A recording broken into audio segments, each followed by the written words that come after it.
Ah, yeah, nothing better than the smell of a fresh new turbo in the morning. Hey. Before the global pandemic happened, I dropped my WRX off to my tuner to get the turbo upgraded. The stock turbo was good fun after the engine rebuild, but I wanted something with just a bit more swoosh to it. From the factory, this 2.5 liter came with about 225 wheel horsepower, 265 with the crank. Coupling that with the handling, it made for some spirited and fun driving. I'm greedy. I wanted more spirit, more fun. With the new turbo, I'm sitting pretty at about 380 horsepower, 370 pound-feet of torque, and definitely more fun. Since I don't know what the hell I'm doing when it comes to this type of work, I relied on Remy and his shop DDA Tuned in Newburgh, New York once again. If you don't recall, he's the guy in a previous video of mine that scared the bejesus out of me in his Evo.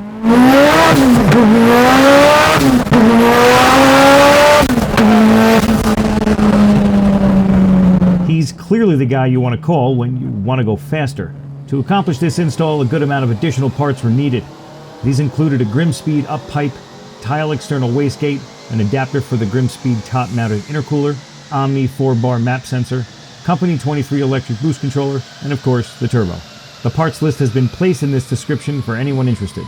If you want more backstory to my car, what I've done to it, and how I rebuilt the motor after a spun bearing at only 57,000 miles, see my previous uploads. I'm more than honest even when talking about my own sweet ride. In an attempt to try something different, and as an homage to Top Gear, I thought I'd break down this video into segments and cover all the basics.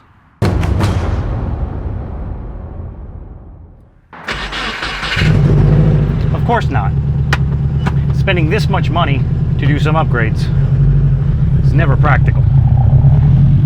Or a full engine rebuild on an engine that already died on you. Practicality went out the window quite a while ago. No, it's not economical. When I did my first review on this, I said I was getting around 30 miles to the gallon, and I was basing that off of the mile per gallon readout from the car, not realizing it's totally inaccurate once I did all the upgrades. So if I see 30 miles per gallon, it's actually about 15. The economical portion of it, right out the window. Now that is an astounding yes.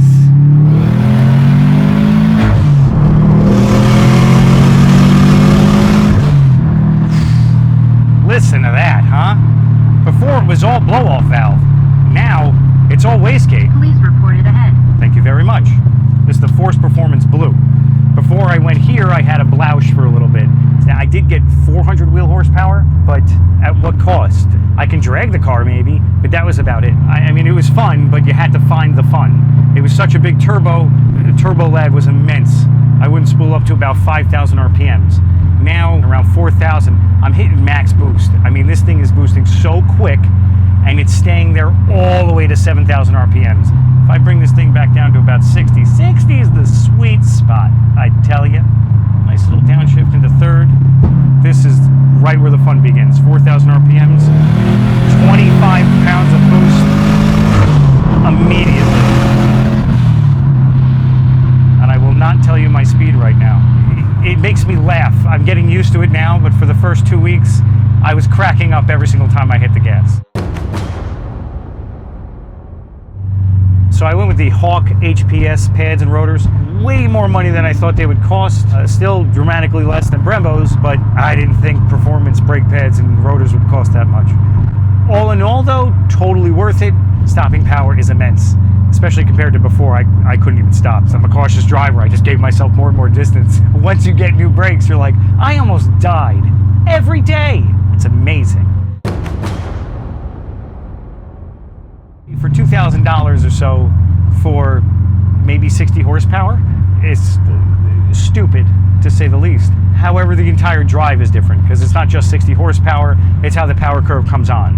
I'm getting power earlier and for a longer period through the rev band. To that degree, yes, it's worth it for what I'm looking for, but in the realm of things, no, it's not worth it. It's a stupid idea. Oh, me, the AC doesn't work. That's a major setback. I do not trust this car. I do trust DDA Tune's work and Remy's work, but I do not trust this car in my heart, at the bottom of my heart. I just know.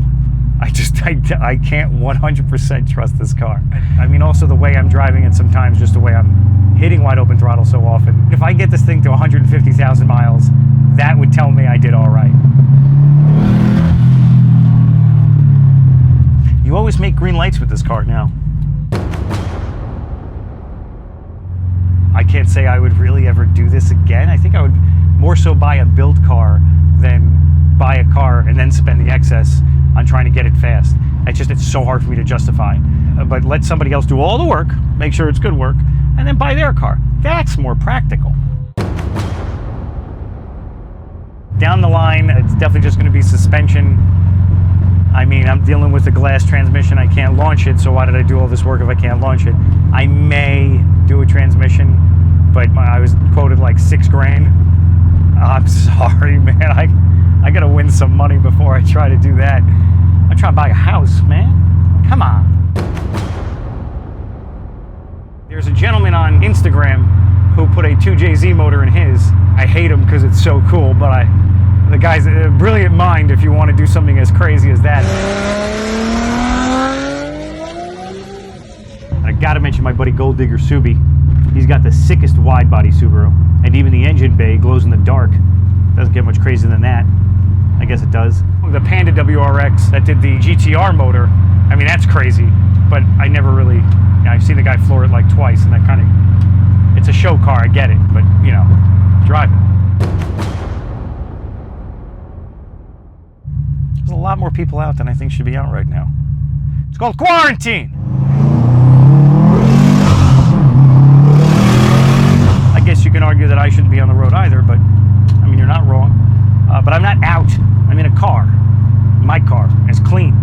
It's kind of weird in that just to see New York with no cars on the road in most cases. I still end up on the highway with those two idiots locked in at the same spot. Like, the only way they can know they're doing the speed limit is that they're next to each other. I pretty much go from my house to my girlfriend's house, and my car is my sanctuary. In closing, I do hope everybody is being safe out there, considering this whole COVID-19 business in New York. It is especially scary, to be honest. I'd give anything to have traffic than to see people walking with face masks and gloves on everywhere because they're afraid to breathe air. This is a troubling time for everybody. Hopefully my video gave you 7.5 to 9 minutes of a reprieve, depending on how long I edit this down to. If you got this far, I thank you kindly for watching this in its entirety. A big thanks to my Instagram buddy, AGame427, for the Top Gear idea on this video. If you enjoyed my sarcasm and want to see more in the future, subscribe. And as per usual, thank you for watching. Red light camera report ahead. And I thank you for that.